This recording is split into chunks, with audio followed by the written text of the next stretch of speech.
বগুড়ার বাজারে সপ্তাহ ব্যবধানে দাম কিছুটা কমলেও গেল দুদিন ধরে খুচরা পর্যায়ে অপরিবর্তিত সবজির দাম আগের দামে বিক্রি হচ্ছে আদা রসুন। নিত্যপণ্যের সরবরাহ ও দাম জানাতে বগুড়ার কলোনি বাজারে আছেন হেদায়েতুল ইসলাম বাবু। আমরা বিস্তারিত জানবো তার কাছ থেকে। বাবু, বাজারে বিভিন্ন নিত্যপণ্যের সরবরাহ কেমন দেখছেন এবং বেচাকেনা কেমন?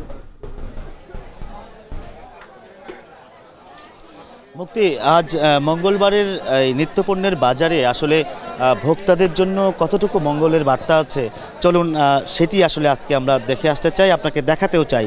একই সাথে আমরা যেই বাজারে আছি এটি বগুড়া শহরের একটি খুচরা বাজার, এটি হচ্ছে কলোনি বাজার। এই বাজারে নিশ্চয়ই দেখতে পাচ্ছেন যে এখানে বেশ কিছু সবজির দোকান আমরা দেখতে পাচ্ছি, যেই দোকানগুলোতে হরেক রকমের সবজি সাজিয়ে অপেক্ষা করছেন বিক্রেতারা, এবং কোনো দোকানে আমরা দেখছি যে বেশ বেচাকেনাও জমে উঠেছে।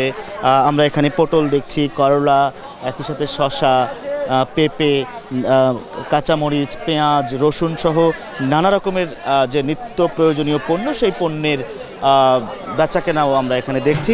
আপনাকে একটু দামটা জানিয়ে রাখি মুক্তি, আজকের বাজারে সেটি হচ্ছে বেগুন কিন্তু আজও 80 টাকাতেই বিক্রি হচ্ছে প্রতি কেজি, তবে ঢেঁড়স 50 টাকায় পাওয়া যাচ্ছে, পটল 40, শসা 40, পেঁপে 30 টাকা কেজি, আর পেঁয়াজের দামটা এখনও 110 টাকায় বিক্রি হচ্ছে।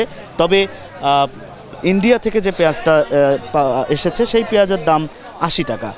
আর কাঁচামরিচের ঝাঁজটা আসলে এখনও তেমন কমেনি, এখনও 200 টাকা কেজিতে বিক্রি হচ্ছে কাঁচামরিচ। আর আদা রসুনের দাম অপরিবর্তিত, এটি হচ্ছে আদা 260 এবং রসুন 240 টাকা কেজিতে বিক্রি হচ্ছে। আমরা একটু মাছের দৃশ্য দেখাতে চাই আপনাকে। দেখছেন যে বেশ তরতাজা কিছু মাছ আমরা দেখছি বাজারটিতে। মাছ এখনও টাটকা এবং কোনো মাছ লাফালাফিও করছে আমরা দেখছি। এখানে ট্যাংরা, গোলসা, রুই, কাতলা, জাটকা থেকে শুরু করে চিংড়ি, হরেক রকমের মাছ আপনি নিশ্চয়ই দেখতে পাচ্ছেন আমাদের ক্যামেরায়। একটু দাম জানাই আপনাকে মুক্তি।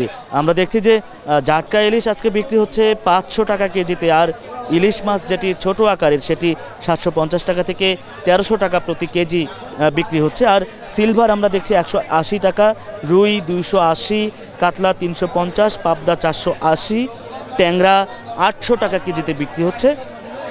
একই সাথে আমরা দেখেছি যে পুকুরে চাষ হয় যে তেলাপিয়া, সেটি বিক্রি হচ্ছে আজকে 220 টাকা কেজিতে, আর পাঙ্গাস মাছ বিক্রি হচ্ছে 170 টাকা কেজিতে। তবে আমরা বাজারে যেটি দেখছি এবং আমরা খোঁজার চেষ্টা করেছিলাম যে আসলে দেশীয় জাতের যে মাছগুলো আছে, বিশেষ করে খাল বিলে পাওয়া যায়, সেই ধরনের মাছগুলো আসলে খুব একটা চোখে পড়েনি আজকে কলোনি বাজারে। আমরা দেখছি যে পুকুরে যে চাষ হয় যে মাছগুলো, সেই মাছগুলোই আজকে আমরা বেশি দেখতে পাচ্ছি এখানে।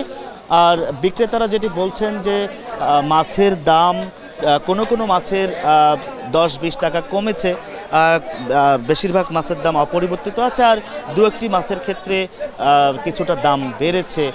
এটি আসলে মূলত ব্যবসায়ীরা যেটি বলছেন যে কাঁচা তরিতরকারি কিংবা মাছের বাজারের ক্ষেত্রে যেটি হয় যে সরবরাহের উপরই অনেকটা আসলে দাম নির্ভর করে। সরবরাহ যদি বেশি হয় তাহলে দাম কমে যায়, আর সরবরাহ কমে গেলে দাম বেড়ে যায়। এটি আসলে একটি সূত্র আমরা জানি যে এই কাঁচা তরিতরকারি এবং মাছের বাজারের ক্ষেত্রে। আর ভোক্তাদের কথা যদি আমি আপনাকে বলি যে আসলে শহরের যে মানুষ, তারা মূলত সবজির পাশাপাশি ভোক্তাদের পাতে মাছ তারা রাখতেই চান। যারা মাংস কিনতে পারেন না বেশি দামের কারণে, তারা কিন্তু প্রতিদিন একবেলা হলেও মাছ রাখতে চান, যার কারণে মাছের বেচাকেনাটাও আমরা দেখছি যে আজ অনেকটা বেড়েছে। মুক্তি, এই ছিল এখন পর্যন্ত আমার কাছে বগুড়ার কলোনি বাজার থেকে নিত্য প্রয়োজনীয় যে জিনিসপত্র বেচাকেনার সবশেষ খবর।